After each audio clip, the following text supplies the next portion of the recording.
Hello dear students and parents, मैं रेनू चौधरी आपका welcome करती हूँ एसडी कैंपस पर। आज मैं एक जरूरी सूचना और एक बहुत ही अच्छा अनाउंसमेंट और जरूरी बातें आप लोगों को बताने आई हूँ, जो कि है हमारी कट ऑफ से रिलेटेड फॉर सैनिक स्कूल। जैसे कि आप सभी को पता है कि हम, आप और आपके पेरेंट्स सभी मिलकर आपके सैनिक स्कूल के रिजल्ट का वेट कर रहे हैं, जो कि मैं आपको ऑलरेडी बता चुकी हूँ कि सैनिक स्कूल का रिजल्ट कब आएगा। बच्चों के अंदर एग्जाम देने के बाद एक अजीब सी बेचैनी, एक कुलमुलाहट होती है कि कितनी कट ऑफ जाने वाली है, सिलेक्शन होगा कि नहीं होगा। बच्चों, घबराने की कोई बात नहीं है। देखो, ऑफिशियल नोटिफिकेशन और ऑफिशियल बातों की बात ही अलग होती है, बट हम अपना एक प्रेडिक्शन दे सकते हैं। हम आपको लगभग अप्रोक्स चीजें यहाँ पर बता सकते हैं। जैसे कि आपको पता है कि मैं कट ऑफ ऑफ सैनिक स्कूल के बारे में डिस्कस करने आई हूँ। इसके बारे में कुछ कुछ जरूरी चीजें, जैसे कि सबसे पहले हमारे पास क्या होना चाहिए, हमें पता होना चाहिए कि एग्जाम का पैटर्न क्या होता है। आप बोलोगे भाई पैटर्न तो हमें एग्जाम से पहले ही पता होता है, इसमें पैटर्न क्या? पैटर्न बोले तो बच्चों कि कितना क्वालिफाइंग मार्क्स होता है, नंबर ऑफ कैंडिडेट कितने होते हैं, कट ऑफ उस पर भी डिपेंड करती है। नंबर ऑफ वैकेंसीज कितनी है, कट ऑफ उस पर भी डिपेंड करती है। और स्टूडेंट की कैटेगरी क्या है, कि कैटेगरी जनरल से आता है, ओबीसी से या डिफरेंस के कोटे से आता है, या एससी एसटी से आता है, बच्चा किस कैटेगरी से आता है, यह भी जरूरी होता है जानना। तो जो हमारा पैटर्न होता है पूरा, वो इस चीज को फॉलो करता है। सबसे पहली बात हमारी आ जाती है क्वालिफाइंग मार्क्स की। क्या आ जाती है दोस्तों? सबसे पहली बात आ जाती है क्वालिफाइंग मार्क्स की। मैं आपको बताना चाहती हूँ कि 6th क्लास के अंदर हमें पता है कि मैथ्स होता है, रीजनिंग होता है, इंग्लिश होता है और जीके, जिसको हम जनरल नॉलेज बोल देते हैं, ये सब्जेक्ट हमारा होता है, जिसमें 50 क्वेश्चन हमारे मैथ्स के आते हैं, सभी को पता है। 25 क्वेश्चन हमारे रीजनिंग के आते हैं, 25 क्वेश्चंस हमारे इंग्लिश के और 25 क्वेश्चंस हमारे जीके से आते हैं। मैथ्स का एक क्वेश्चन 3 मार्क्स का होता है, दैट मींस कि टोटल 150 मार्क्स का हमारा मैथ्स का एग्जाम होता है, जिसके अंदर 2 मार्क्स के हमारे होते हैं reasoning, English and GK. That means कि 50-50 मार्क्स के सारे एग्जाम होते हैं। अगर मैं टोटल मार्क्स की बात करूं तो 300 टोटल मार्क्स का हमारा 6th क्लास का एग्जाम होता है। अब इसके अंदर जो मिनिमम मार्क्स लाने होते हैं बच्चे को, वो कितने होते हैं?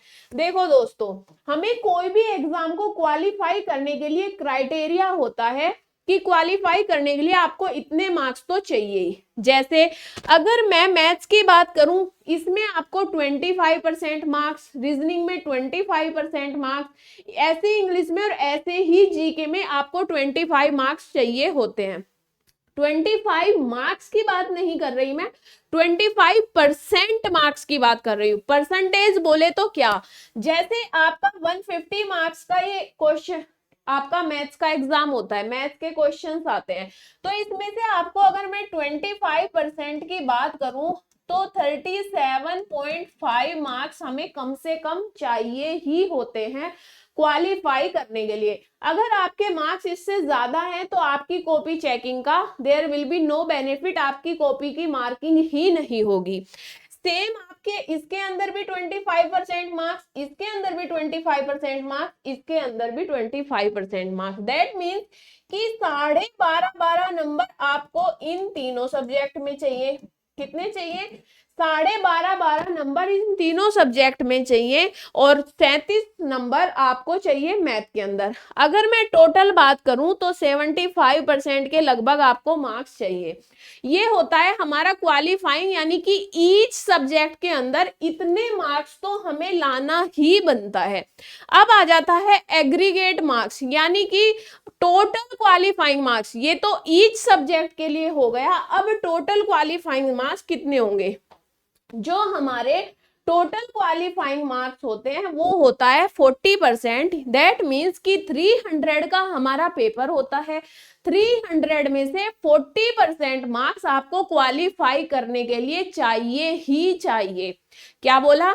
25% तो ईच सब्जेक्ट में चाहिए, और ओवरऑल अगर मैं टोटल की बात करूं तो 40%, यानी कि 300 में से 120 मार्क्स आपको चाहिए। किसी भी क्वालिफाइंग क्राइटेरिया के अंदर आने के लिए। ठीक है जी।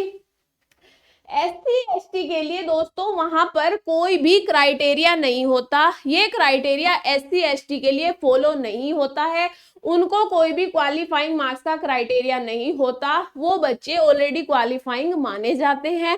बट हमारा जनरल डिफेंस एंड ओबीसी के अंदर ये क्राइटेरिया होता है कि 25% मार्क्स ईच सब्जेक्ट से आने चाहिए, 40% मार्क्स टोटल एग्रीगेट मार्क्स हमारे माने जाते हैं क्वालिफाई करने के लिए।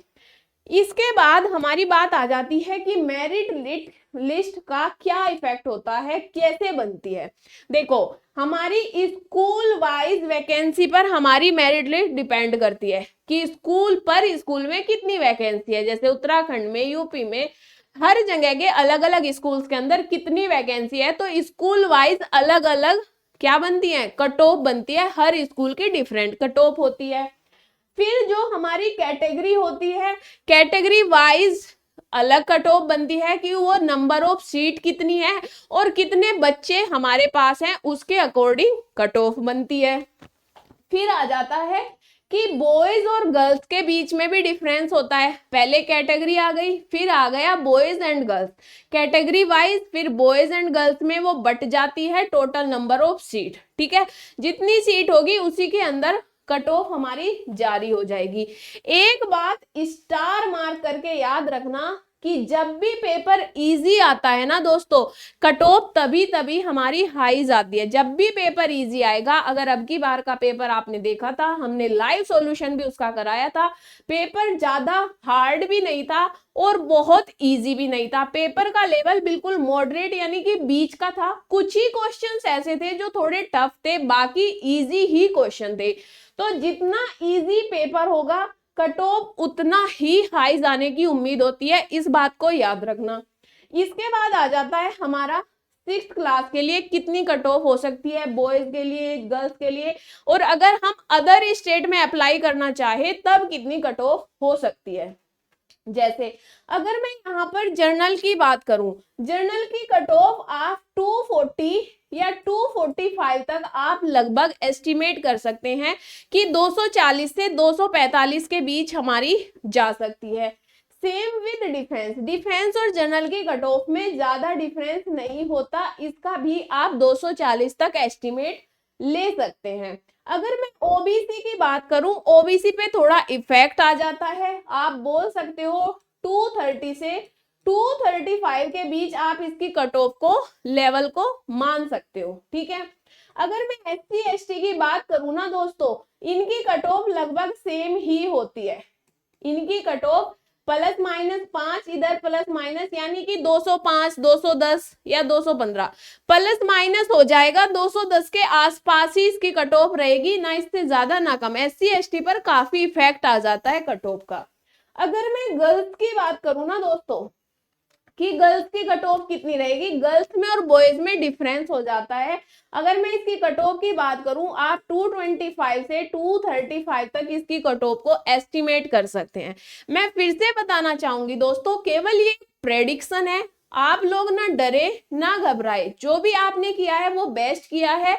हमारी ऑफिशियल नोटिफिकेशन के बाद ही हमें एग्जैक्ट चीजें बता पाएंगे, बट बच्चों के एक होता है कि क्या लगभग इतना हो सकता है, हम लगभग ही सोच सकते हैं। ठीक है जी, सेम इसमें भी 225 के आसपास आप मान सकते हैं। ओबीसी में फिर से वही 220 है ना, 220 या 215 तक आप मान सकते हैं। ठीक है जी, 215 से 220 के बीच में ये हो जाएगी हमारी 205 के लगभग, 205 के आसपास। एससी एसटी पर काफी इफेक्ट आ जाता है मार्किंग का। ठीक है, वो काफी लो मानी जाती है, 10-15 नंबर नीचे ही होती है एससी एसटी की ऑलवेज। ठीक है, अगर मैं अदर स्टेट्स की बात करूं, अदर स्टेट में दोस्तों सभी लोग अप्लाई करते हैं, सारे के सारे बच्चे अदर स्टेट में अप्लाई करते हैं। जब यहाँ पर सारे बच्चे अप्लाई करते हैं तो दैट मीन्स की कट ऑफ भी हाई जाएगी। ये थी हमारी होम स्टेट की सीट, क्या थी, जहां जो हमारे घर के करीब या होम स्टेट हम बोले, हमारे घर के पास या नजदीकी एरिया में जो होता है, ये उसकी बात थी। ये आ जाती है अदर स्टेट या अदर स्कूल्स की बातें जो दूर दराज में हमारे स्कूल पढ़ते हैं, उधर सभी बच्चे अप्लाई करते हैं, जिनका होम में नहीं होगा वो दूर जाएंगे, तो उसकी कट ऑफ भी हाई हो जाएगी दोस्तों, क्योंकि वहां पर सभी जाते हैं, सभी अप्लाई करते हैं। यहाँ पर क्या हो जाता है, कट ऑफ बढ़ जाती है, क्योंकि यहां से यहां जाएंगे तो आप बोलोगे 250 से 260 के बीच में, इसका भी इतना ही, आप लगभग 255, 250, 260 के बीच में लगभग इतना ही मार्जिन रहने वाला है। अगर मैं ओबीसी की बात करूं, ओबीसी पे काफी इफेक्ट आ जाता है 245 के आसपास। एससी एसटी पर यहाँ पर भी मार्जिन मिलने वाला है 220, इसमें प्लस माइनस कुछ हो जाएगा, +5 -5 इतने नंबर हो सकते हैं, बट लगभग इसी के इर्द गिर्द रहेगी हमारी कट ऑफ। ठीक है जी, इसी के इर्द गिर्द चीजें रहेंगी। ठीक है दोस्तों, अदर स्टेट और स्कूल्स अदर देन होम, मैंने क्या बोला, जो हमारे अदर स्टेट है या अदर स्कूल है जो हमारे होम स्कूल से या होम स्टेट से अलग होते हैं, वहां सभी लोग अप्लाई करते हैं, तो कट ऑफ भी थोड़ा हमारा वहां पर अप यानी कि हाई रहता है, इस बात को याद रखना। ठीक है जी, फिर 9th वालों के लिए हो जाती है कि मैम 9th वालों के लिए क्या कट ऑफ रहेगी। ये थी दोस्तों 6th वाले बच्चों के लिए बात, क्या थी, ये थी हमारी 6th वाले बच्चों के लिए बात। और 9th का जो एग्जाम होता है वो होता है 400 मार्क्स का। क्या होता है, 400 मार्क्स का होता है, क्योंकि इसमें मैथ का एक क्वेश्चन 4 मार्क का होता है, जो कि हो जाएगा टोटल 200। इसमें भी हमारा क्या होता है दोस्तों, मैथ के वो ही 50 क्वेश्चन आते हैं, रीजनिंग के वो ही 25 क्वेश्चन आते हैं, इंग्लिश के वो ही 25 क्वेश्चन, यहाँ पर जीके जीएस के 50 क्वेश्चन आते हैं। कितने क्वेश्चन आते हैं दोस्तों, 50। तो टोटल हमारा जो होता है 400 मार्क्स का होता है। ठीक है जी, 400 मार्क्स का हमारा यहाँ पर पेपर होता है। इसमें मार्किंग स्कीम क्या होता है, अगर मैं जनरल की बात करूं तो वो 340 के आसपास हमारी रहेगी। ठीक है, डिफरेंस की बात करूं तो डिफेंस में भी इतना ही रहता है। जनरल और डिफेंस में दोस्तों ज्यादा फर्क नहीं होता, जनरल और डिफेंस में ज्यादा फर्क नहीं होता। ओबीसी में थोड़ा फर्क आ जाता है, जनरल और डिफेंस में ज्यादा फर्क नहीं होता, बट ओबीसी में थोड़ा फर्क आ जाता है, जो कि आप बोल सकते हो कि 335 या 330 आप बोलो, है ना। 5 नंबर ऊपर नीचे का डिफरेंस हो सकता है, कि किसी में कम किसी में ज्यादा, बट रहेगी इसके इर्द गिर्द। ठीक है जी, एससी एसटी पर बहुत फर्क आ जाता है, 320 पर आप बोल सकते हैं कि रह जाएगी 315 या फिर 320। ठीक है जी, जब मैं गर्ल्स की बात करूंगी, गर्ल्स पे भी काफी ड्रॉप हो जाते हैं मार्किंग, आप 330 मान सकते हैं, डिफेंस में भी 330 मान सकते हैं, यहाँ पर 320 के आसपास आप ओबीसी में मान सकते हैं, और अगर मैं एससी एसटी की बात करूं तो 305। ये एग्जैक्ट वॉल्यूम नहीं है, मैं फिर से बोलूंगी दोस्तों, ये एग्जैक्ट वॉल्यूम नहीं होती, क्योंकि ये ऑफिशियल नहीं है, ये एक प्रेडिक्शन है। ठीक है दोस्तों, तो लगभग इसी के अंदर रहेंगे। अदर स्टेट की जब बात आती है तो 100% वहां पर हाई जाएगी, तो जब वहां पर हाई जाएगी तो 350 हम मान सकते हैं, यहाँ पर 345 के आसपास हम मान सकते हैं, ओबीसी की वही 330 के आसपास हम मान सकते हैं, और ये 310 के आसपास हम मान सकते हैं। ठीक है जी, प्रेडिक्शन लगभग इतना ही रहने वाला है। मैं फिर से बोलूंगी, ना घबराओ ना डरो, अपना जो काम है वो करते रहो। आपने पूरी साल मेहनत की है, तो जो होगा बेस्ट होगा।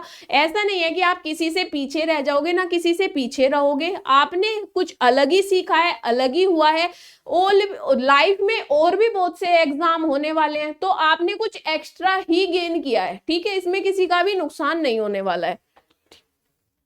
ठीक है, फिर से बोलूंगी कि dear students and parents, this is only a prediction, इसमें आपको ज्यादा सीरियस होना नहीं है, बट हाँ, जो हमारी कट ऑफ है वो इसी के इर्द गिर्द रहने वाली है, तो ज्यादा ना सोचिए, हमारे रिजल्ट का इंतजार कीजिए, मिड ऑफ मार्च तक हमारा रिजल्ट आ जाएगा।